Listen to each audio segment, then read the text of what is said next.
तो दोस्तों आज मैं आपको देने जा रहा हूं बहुत ही बड़ी खुशखबरी। दरअसल हम सभी जानते हैं कि HAL इस समय एक बहुत ही ज्यादा ताकतवर, बहुत ही ज्यादा खतरनाक और बहुत ही ज्यादा हाईटेक वेपन्स के ऊपर काम कर रहा है और इस सिस्टम का नाम है कैट्स। जी हाँ, कॉम्बैट एयर टीमिंग सिस्टम।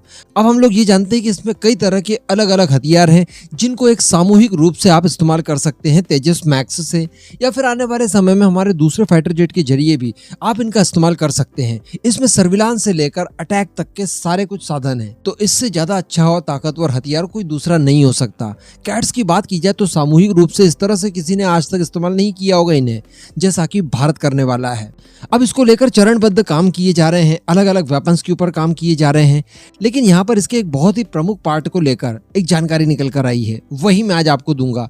और ये जो हथियार है ये किसी के ऊपर अटैक तो नहीं करता, यानी कैट सिस्टम का ये एक ऐसा हथियार है जो किसी के ऊपर अटैक नहीं करता, लेकिन अटैक करने के लिए आपको इसकी सबसे ज्यादा आवश्यकता पड़ेगी। ये अब जान लीजिए वो क्या है, किस तरह से अपडेट निकल कर आया है, आगे मैं आपको सब कुछ डिटेल में बताने वाला हूँ। आप बस वीडियो को एकदम एंड तक देखते हुए चैनल को सब्सक्राइब जरूर कर दीजिएगा।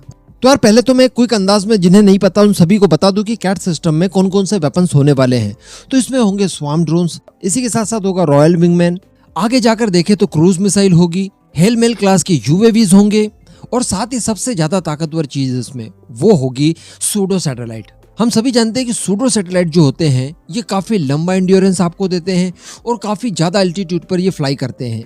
इसका पर्पस क्या है बनाने का? तो पर्पस इसका ये है कि ये सर्विलांस करके तो आपको देगा ही देगा, लेकिन ये किस एरिया की सर्विलांस करेगा? देखिए, एक आपके पास सर्विलांस के लिए डिफेंस, दूसरा उसके नीचे अगर आप आकर देखें तो आपके जो UAVs हैं वो भी आपको सर्विलांस करके देते हैं। तो इस तरह से दो सिस्टम आपके पास हैं, एक नीचे वाला एक ऊपर वाला, लेकिन बीच का क्या? बीच में भी तो आपको सर्विलांस चाहिए ना, इसीलिए बनाया जाता है सूडो सैटेलाइट। और बड़ी बात कि भारत के कैट सिस्टम में भी एक सूडो सैटेलाइट का प्रावधान रखा गया है। रिसेंटली इसका एक प्रोटोटाइप HAL की तरफ से बनाकर उसकी टेस्टिंग वगैरह करवाई गई, जो कि 100% सफल रही। अभी जो हमारा सूडो सैटेलाइट होगा वो 60,000 फीट की ऊंचाई पर उड़ने में सक्षम होगा और 3 महीने का आपको एंड्योरेंस देगा। लगभग 90 से 100 दिनों तक लगातार वो हवा में मंडराकर आपको दुश्मन की सारी जानकारियां देते रहेगा। वो कुछ इस तरह की जासूसी करेगा जो कि आपके लिए UAVs वगैरह नहीं कर सकते। 60,000 फीट की ऊंचाई पर वो किसी भी एरिया में दुश्मन के घुसकर उन्हें पता चले बिना वो आपको सारी कुछ जानकारी सटीकता से रियल टाइम में दे देगा।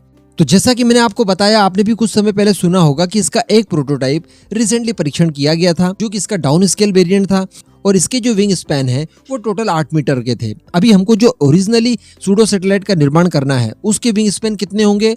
59 मीटर्स के, यानी ये काफी साइज में बड़ा होगा, लेकिन शुरुआत की गई 8 मीटर से। अभी बताया जा रहा है कि इस तरह के 2 और इसके डाउन स्केल वेरिएंट बनाए जा रहे हैं जिनके विंग्स स्पैन होंगे 60 मीटर्स के। जी हाँ, अब ये पुराने वाले से लगभग 2 गुना बड़ा होगा। उसके बाद इनकी टेस्टिंग वगैरह की जाएगी। इसके बाद अगला नंबर आएगा 24 मीटर का। तो 16 और 24 इन दोनों के ही एक एक प्रोटोटाइप इस समय बनाए जा रहे हैं, तो कुल मिलाकर 2 प्रोटोटाइप हो गए। इनसे फिर बाद में टेस्टिंग की जाएगी। टेस्टिंग के बाद जो भी परिणाम निकल कर आएंगे उस आधार पर बड़े वाला एक्चुअल सूडो सैटेलाइट बनने जा रहा है, जिसका विंग स्पैन 59 मीटर्स होगा।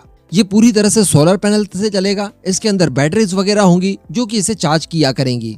तो बताया जा रहा है कि ये जो इसके सब स्केल वेरिएंट बनाए जा रहे हैं इन्हें बनने में लगभग 18 महीने का समय लगने वाला है। अब ये युद्ध की परिस्थिति में सोचिए कितना ज्यादा कारगर साबित होगा। मान लीजिए कि हमारे सैटेलाइट्स को भी मार गिराया जाता है दुश्मनों के द्वारा। वैसे तो हमने प्रोजेक्ट वेदा बना रखा है जिसके जरिए हम दोबारा से सैटेलाइट लॉन्च कर सकते हैं, लेकिन फिर भी वो कितना महंगा काम होगा। लेकिन सूडो सैटेलाइट आपको काफी ज्यादा नजदीक से जानकारी देने में सक्षम होगा, तो ये भारत के लिए हर हाल में काफी ज्यादा जरूरी हो जाता है। जमीन पर पड़ी या दुश्मनों की एक एक छोटी से छोटी हरकत को भी ये बड़ी आसानी से भांपकर हमें रियल टाइम में जानकारियां दे देगा।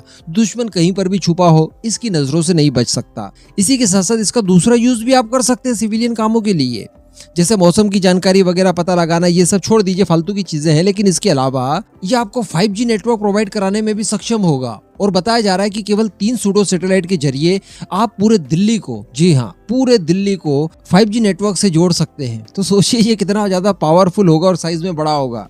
तो बस जल्दी से अब इसके जो प्रोटोटाइप वगैरह हैं ये बन जाए, उसके बाद फाइनल इसका मास प्रोडक्शन करके इसे हमारी सेनाओं को सौंप दिया जाए। इससे ज्यादा जरूरी हथियार इस समय भारत की सेनाओं के लिए कोई दूसरा नहीं हो सकता।